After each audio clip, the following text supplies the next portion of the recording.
Captain Jake Morrison stood on the bridge of the horizon's edge, watching stars drift past the main view screen. His ship had been exploring the outer rim for 3 months now. Earth had finally joined the Galactic Council after proving humans could fight alongside other species.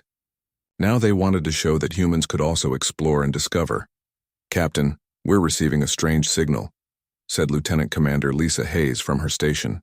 She was his first officer and had served with him for 5 years. "It's encrypted and coming from an unknown sector." Jake walked over to look at her screen. The signal was weak but steady. "Can you decode it?"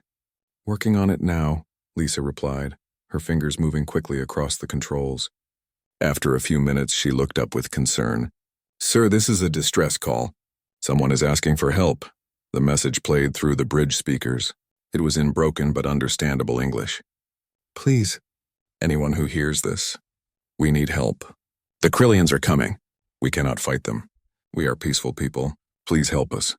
Jake felt his stomach tighten. He had heard of the Krillians from other species in the Galactic Council.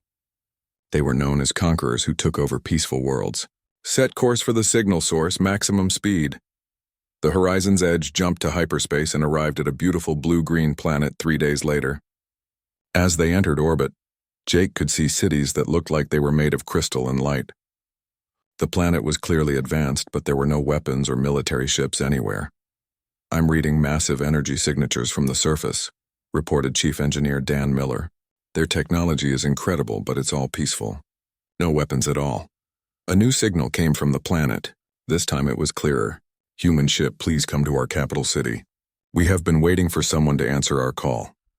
Jake took a shuttle down to the surface with Lisa and Dr. Nathan Brooks, their science officer. The city was amazing to see.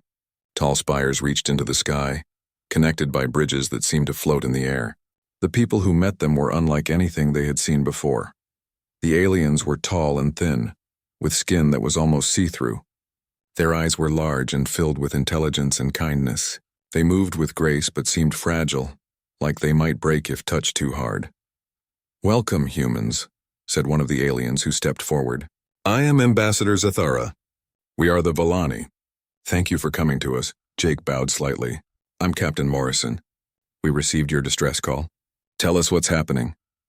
Zathara led them to a great hall where other Volani waited. The walls showed images of space and other worlds.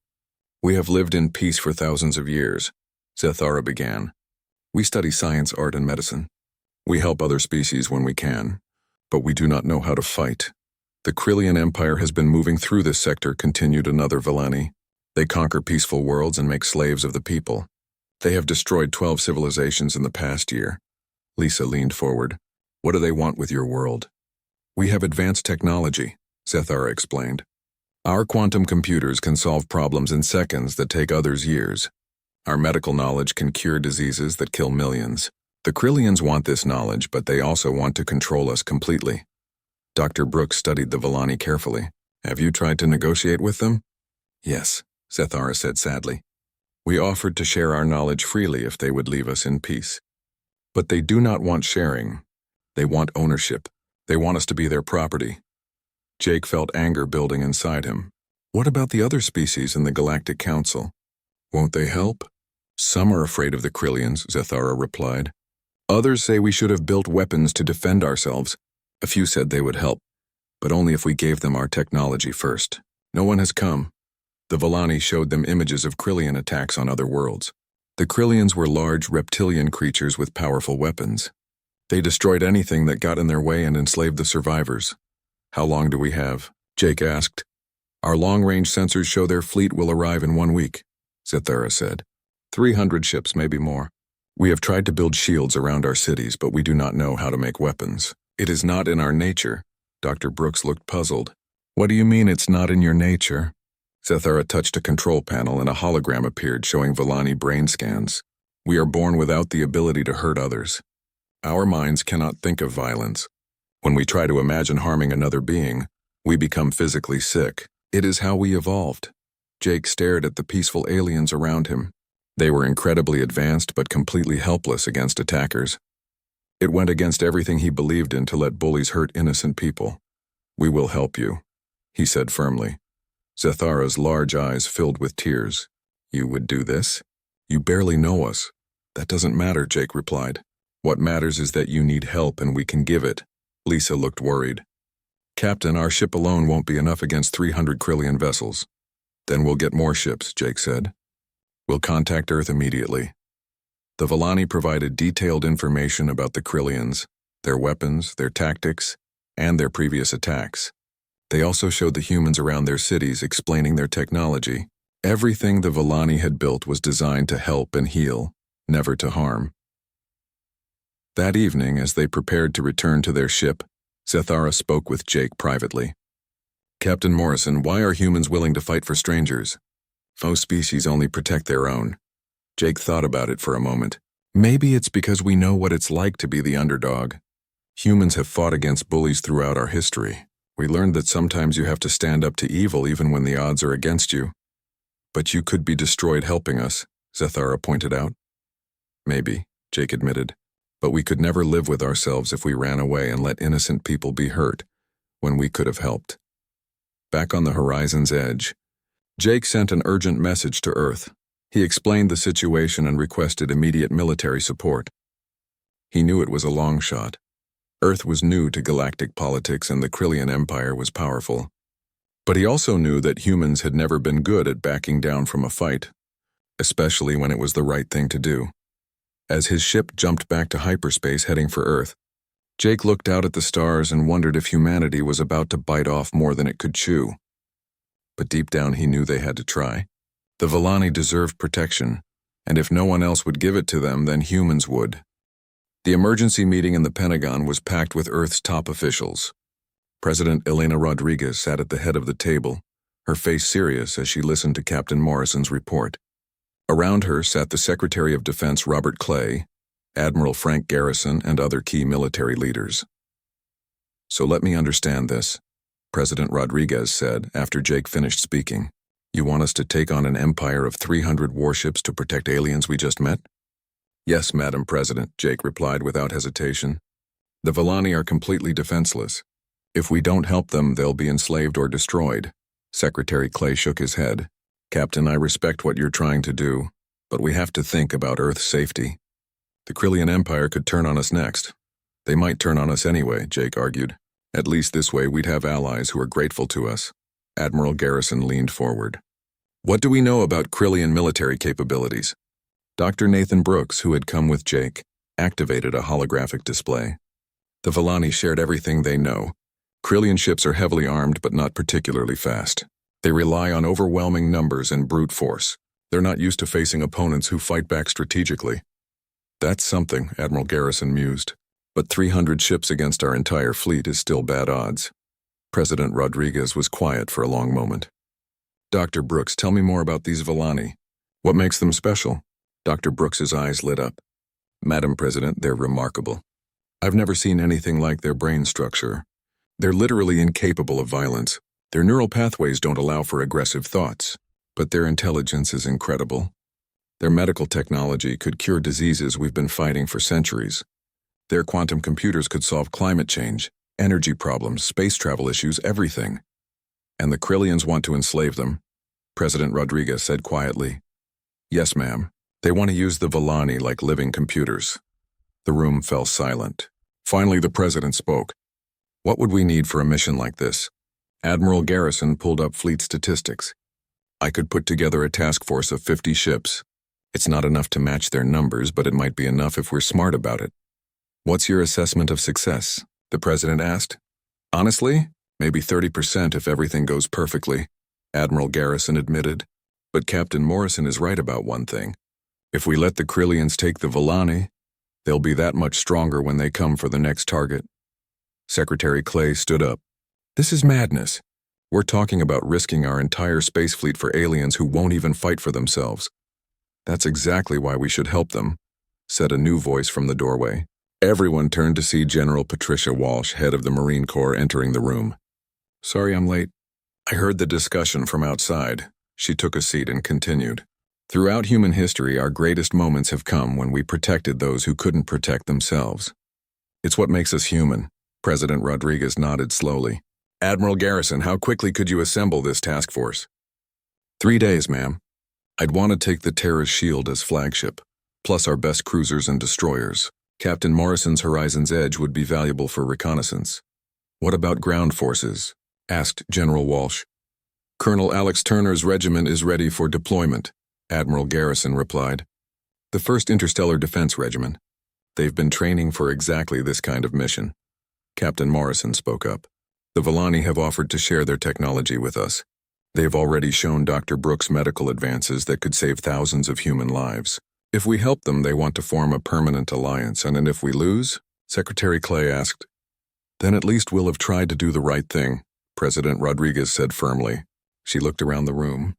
I've made my decision. Admiral Garrison, you have authorization to assemble your task force. We're going to help the Volani. The next 3 days were a whirlwind of activity. Admiral Garrison worked around the clock to prepare the fleet. The Terra's shield, Earth's most advanced battleship, would lead 49 other vessels into battle. Captain Beth Sullivan received command of the heavy cruiser Iron Will, while experienced commanders took charge of the other ships. Meanwhile, Colonel Alex Turner drilled his Marines in zero-gravity combat and alien environment operations. His soldiers were the best Earth had to offer, but they had never fought reptilian aliens before. Dr. Brooks spent every waking hour studying Volani technology. The peaceful aliens had sent detailed technical specifications that human engineers were rushing to understand and implement. Look at this, Dr. Brooks told Admiral Garrison as they reviewed the data. The Volani have developed energy shields that are 90% more efficient than ours. If we can adapt them to our ships, we might actually have a chance. How long to install them? Admiral Garrison asked. 2 days if we work nonstop, Dr. Brooks replied. Do it. While the fleet prepared, intelligence officers studied everything the Volani had provided about Krillian tactics. The reptilian aliens preferred direct assaults with overwhelming firepower. They had never faced an enemy that used guerrilla tactics or strategic retreats. They're used to easy victories, noted Intelligence Chief Maria Santos. Every world they've conquered gave up quickly or fought conventionally. They've never faced hit-and-run attacks. Captain Morrison found himself promoted to admiral and given command of a squadron of fast attack ships. His job would be to harass the Krillian fleet and create openings for the larger ships to exploit. On the eve of departure, President Rodriguez visited the fleet. She spoke to the assembled crews via video link. You're about to do something that will define humanity's place in the galaxy, she told them. You're not fighting for territory or resources. You're fighting because it's the right thing to do. You're fighting to protect innocent people who cannot protect themselves. She paused, looking directly into the camera. Some of you may not come home, but if you succeed, you'll have shown the entire galaxy what humans stand for. You'll have proven that we're not just another species looking out for ourselves. You're heroes, every one of you. Admiral Garrison stood before his fleet as they prepared to jump to hyperspace. 50 human ships against 300 Krillian vessels. The odds were terrible, but the cause was just. All ships, this is Admiral Garrison, he broadcast. We go to fight for people who have never hurt anyone. We go to stand between innocent lives and those who would destroy them. This is what humans do. This is who we are. The fleet jumped to hyperspace, carrying Earth's hopes toward a distant world where gentle aliens waited for salvation. Behind them, Earth held its breath and prayed that their defenders would return home victorious. In space, there are no second chances. The human fleet was committed now. They would either save the Volani or die trying. But either way, they would show the galaxy that humanity would never abandon those who needed protection. General Vextor stood on the bridge of his flagship, watching the peaceful world of Kepler 442b grow larger on the view screen. The Volani planet looked helpless and beautiful, with no orbital defenses or military ships. Around him, 300 Krillian warships moved in perfect formation, ready to claim another easy victory. These plant-eaters will surrender before we even fire a shot, laughed Commander Kreltak from his position at the weapons console. The Krillians were large reptilian beings, their scales dark and their eyes cold. They had built an empire on conquest and had never met a species they couldn't defeat. Perhaps, General Vextor replied, though something felt wrong to him. His long experience in warfare had taught him to trust his instincts. But we will be ready for anything. Begin the attack. The Krillian fleet moved toward the planet in 3 waves. The first wave would destroy any orbital installations. The second would bombard the major cities. The third would land troops to secure the population. It was a plan they had used successfully dozens of times. But as the first wave approached the planet, space suddenly filled with light as 50 ships dropped out of hyperspace directly between the Krillians and their target. "What is this?" General Vextor demanded. "Those are not Volani ships," Unknown Design General reported his sensor officer. "But they're moving to intercept our forces." Admiral Garrison's voice crackled across the communication channels. "Krillian fleet, this is Admiral Frank Garrison of the Terran Defense Force. These people are under our protection. Turn around and leave or face the consequences." General Vextor studied the human ships on his screen. They were smaller than his vessels and greatly outnumbered. "Humans," he said with contempt. "I have heard of this new species. They think they can challenge the Krillian Empire." He opened a channel to respond. "Human Admiral, you are interfering with Krillian business. Remove your ships now or we will destroy them." "That's not going to happen," Admiral Garrison replied firmly. "These people asked for our help and we don't abandon our friends."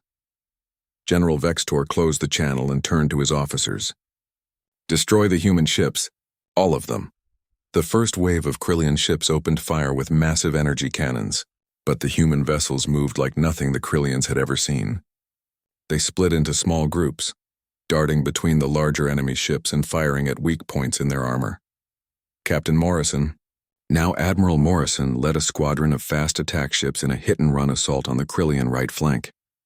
"Remember, we can't match their firepower," he told his pilots, "but we can outmaneuver them. Hit them hard and get out before they can respond."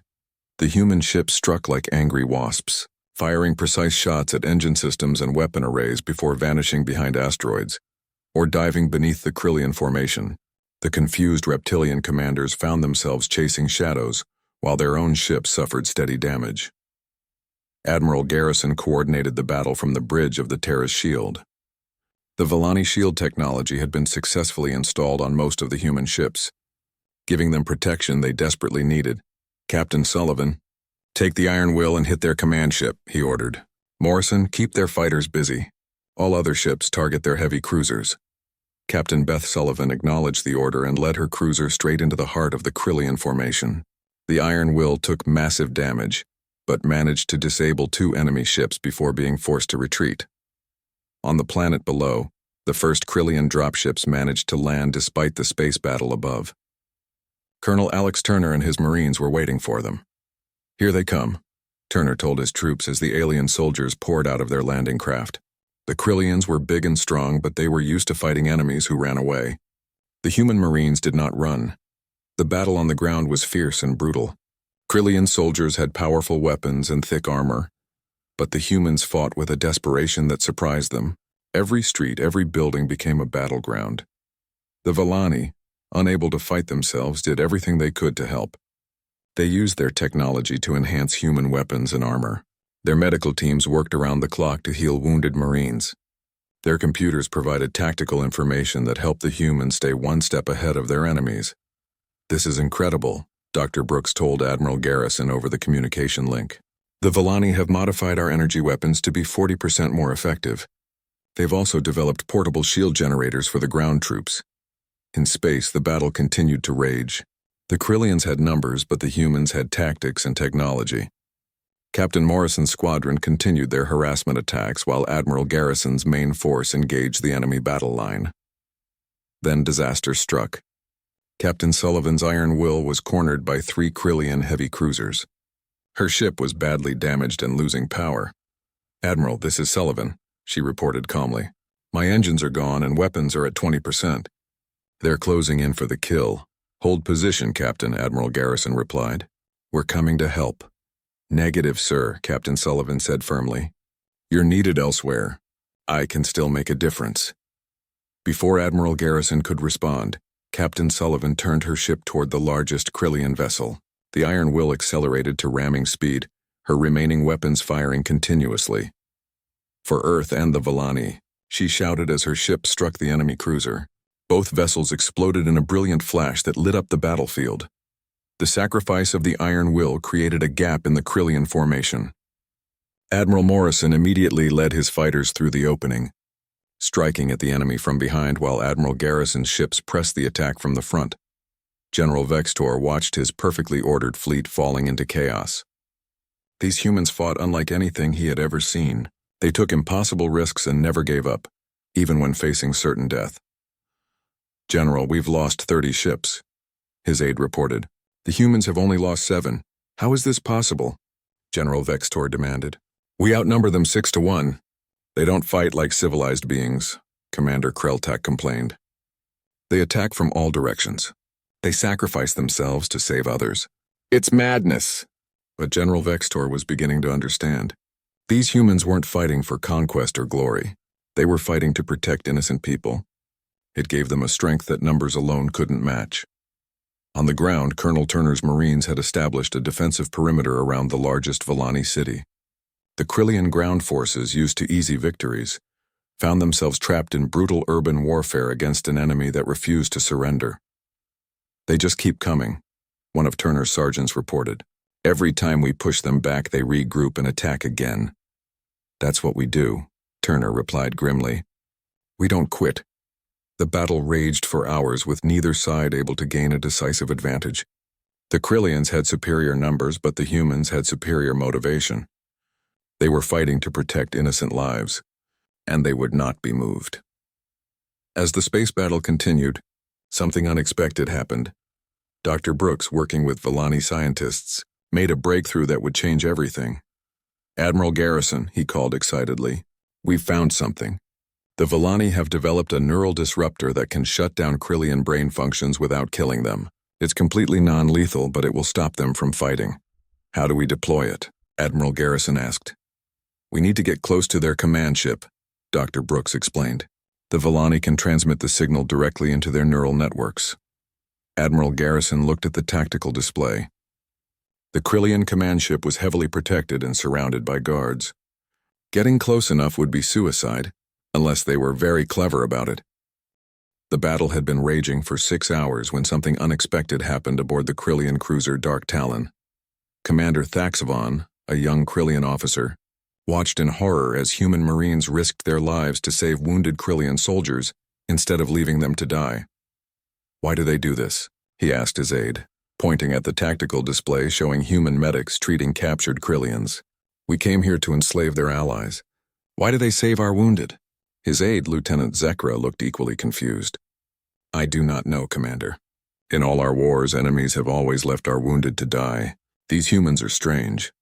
Commander Thaxavon had served in 12 campaigns of conquest. He had seen the Krillian Empire destroy civilizations and enslave millions. He had always believed it was the natural way of things. The strong ruled the weak.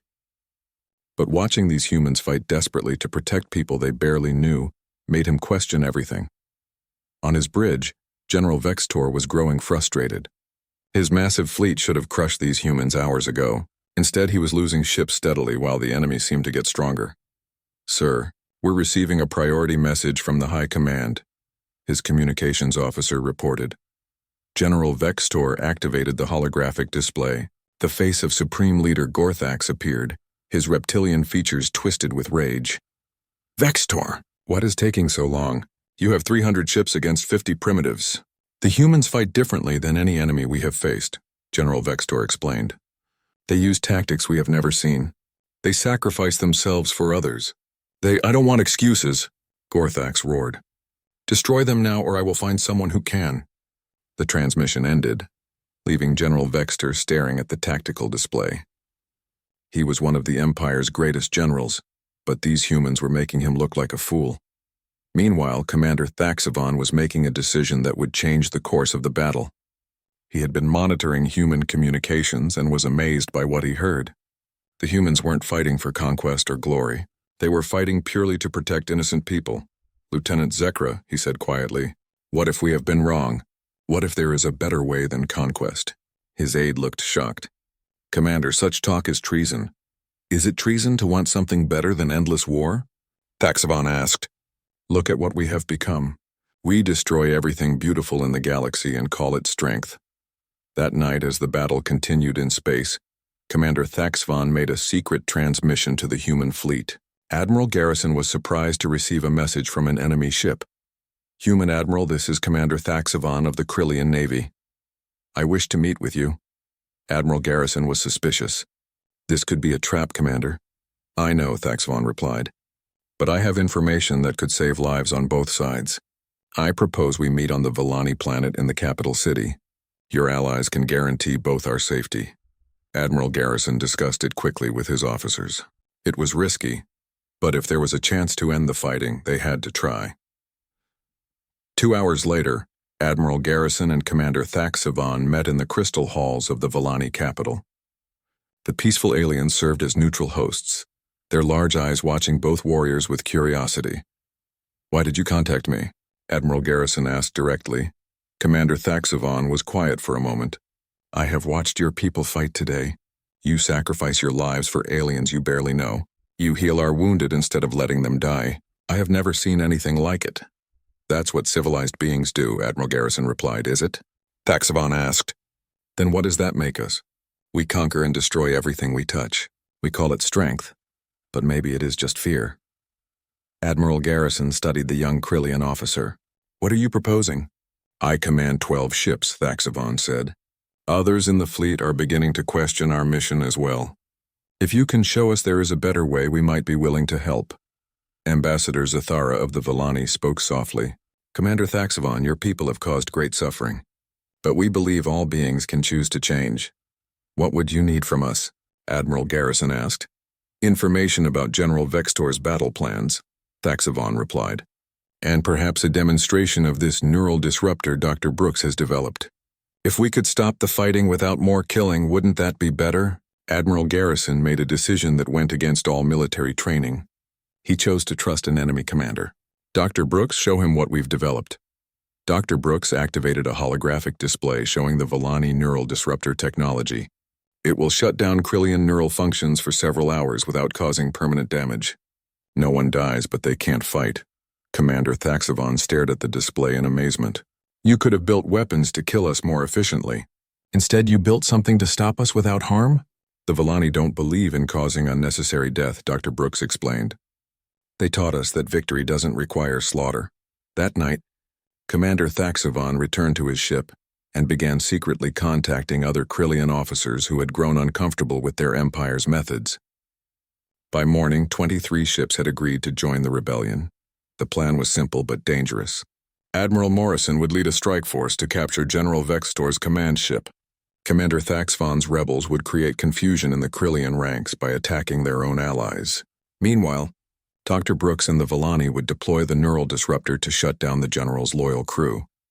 "This is insane," Lieutenant Commander Lisa Hayes told Admiral Morrison as they prepared for the mission. "We're trusting our lives to enemy soldiers we just met." "Sometimes you have to take a leap of faith," Morrison replied. "Besides, if we're wrong, we'll find out quickly enough." The assault began at dawn. Admiral Morrison's strike force, now including rebel Krillian ships, attacked the enemy formation from 3 directions at once. The loyal Krillians found themselves fighting both humans and their own people, creating chaos throughout their ranks. General Vextor watched in horror as his perfectly disciplined fleet fell apart. "What is happening?" he demanded. "Sir, multiple ships are firing on our forces," his tactical officer reported. "It appears we have traitors in our ranks." On the ground, Colonel Turner's Marines launched their final assault on the Krillian landing forces. Supported by rebel Krillian troops and enhanced by Villani technology, they broke through enemy lines and captured the landing zone. In space, Admiral Morrison's strike force fought its way through the confused battle lines. The Horizon's Edge took heavy damage but managed to dock with General Vextor's flagship. "Boarding party, go," Morrison shouted as his Marines stormed through the airlock. The fighting aboard the Krillian command ship was fierce but brief. Just as the battle reached its climax, Dr. Brooks activated the neural disruptor.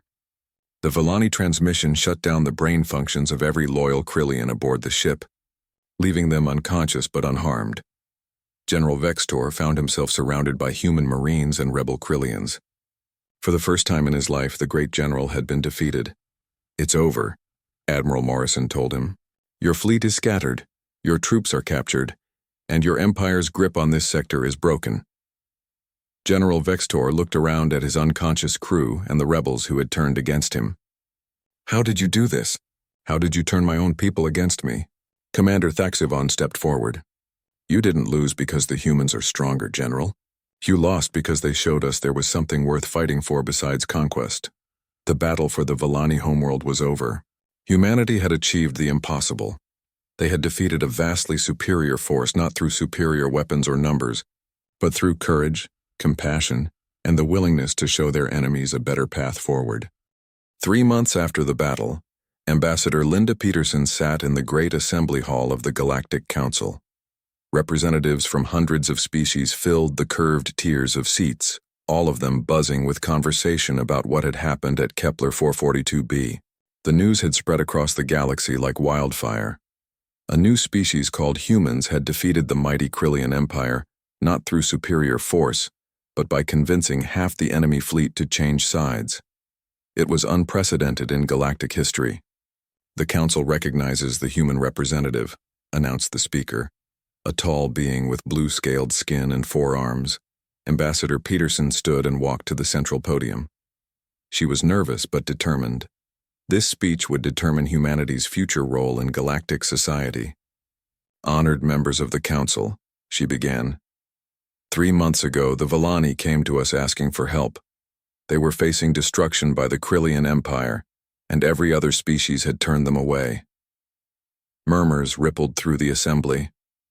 Several council members looked uncomfortable, knowing they had refused the Vallani's pleas. Humanity chose to help, Peterson continued. Not because we expected anything in return, but because it was the right thing to do. We believe that advanced civilizations have a duty to protect those who cannot protect themselves. She activated a holographic display showing the battle statistics.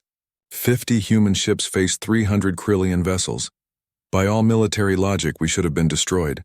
But we had something the Krillians didn't expect, the willingness to sacrifice everything for people we had just met. The hologram showed images of the battle, including human medics treating wounded Krillians and Captain Sullivan's heroic sacrifice. The remarkable thing is what happened next, Peterson said. When the Krillian soldiers saw how we fought, not for conquest, but for protection, many of them began to question their own empire's methods.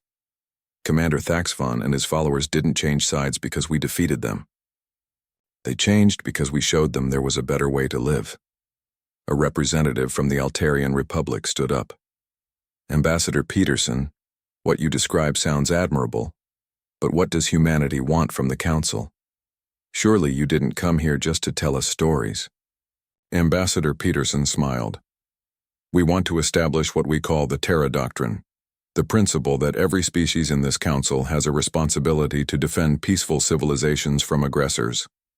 No more should innocent people suffer while we debate politics or worry about profits. The assembly erupted in arguments. Some species supported the idea while others worried about the cost and risk of such a policy. The Krillian Empire still exists, pointed out the Centaurian delegate. What about the rest of their fleet? That brings me to our second announcement, Peterson said. Admiral Morrison, would you please join me? Jake Morrison, now wearing the uniform of the newly created Galactic Protection Fleet, walked to the podium. Behind him came Commander Thaxvon, also in a new uniform. The Krillian Empire has split in two, Morrison announced. General Vextor and his loyalists have agreed to exile rather than continue their campaigns of conquest. Commander Thaxvon now leads what they call the Krillian Republic, a government dedicated to protection rather than domination. Commander Thaxvon stepped forward. His reptilian features looked different somehow, softer, less threatening.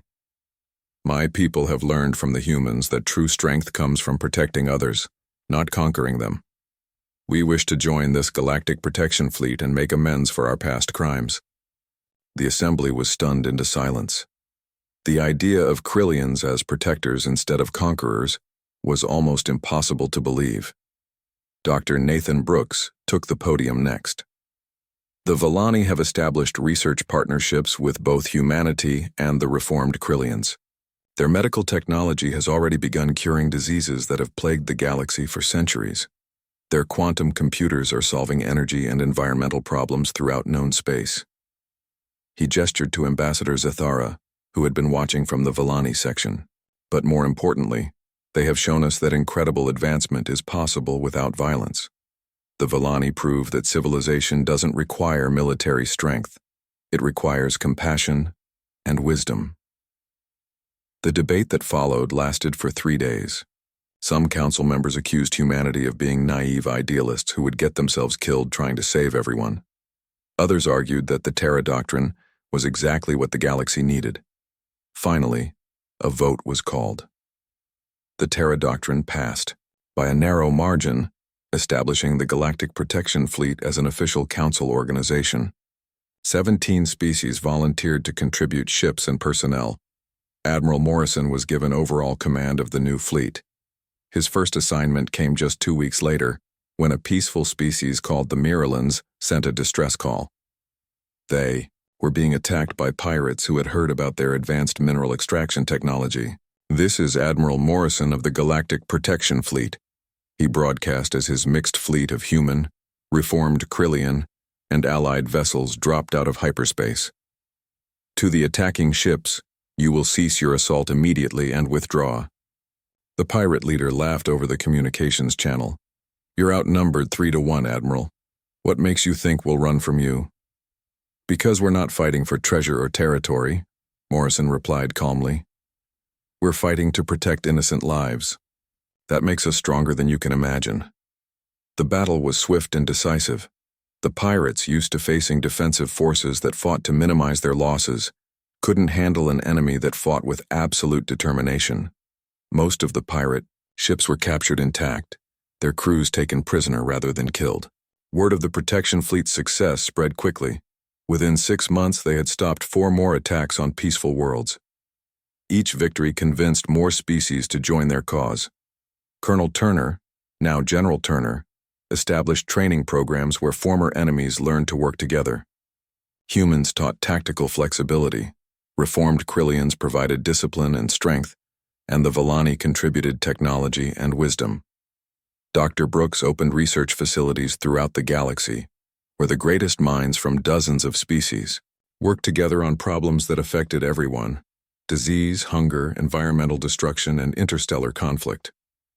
But perhaps the most important change was in how species viewed each other. The old system of the strong dominating the weak was being replaced by something new, a community where everyone had value and everyone deserved protection. 5 years after the battle for Kepler 442b, Admiral Morrison stood on the bridge of his new flagship, the Galactic Guardian.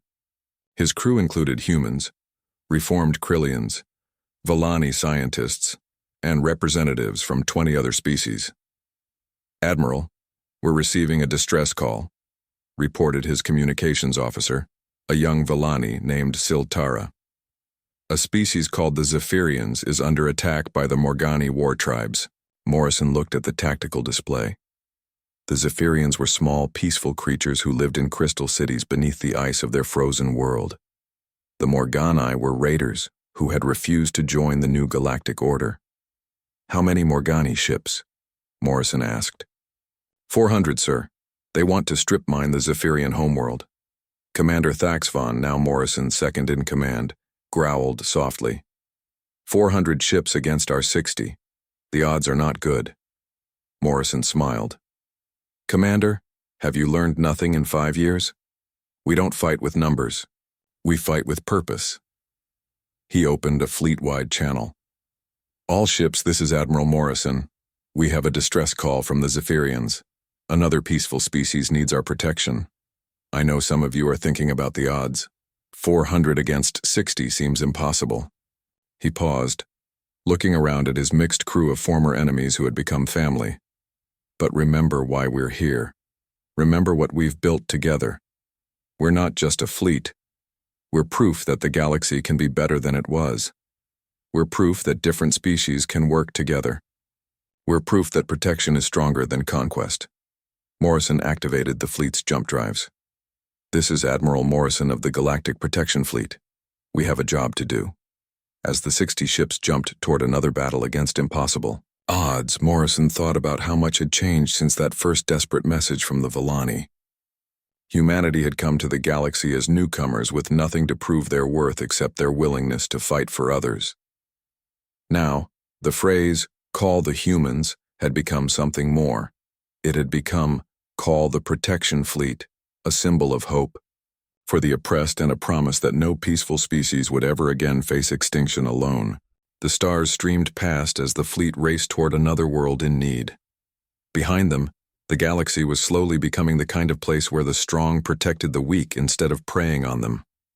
It was, Morrison thought, exactly the kind of galaxy worth fighting for.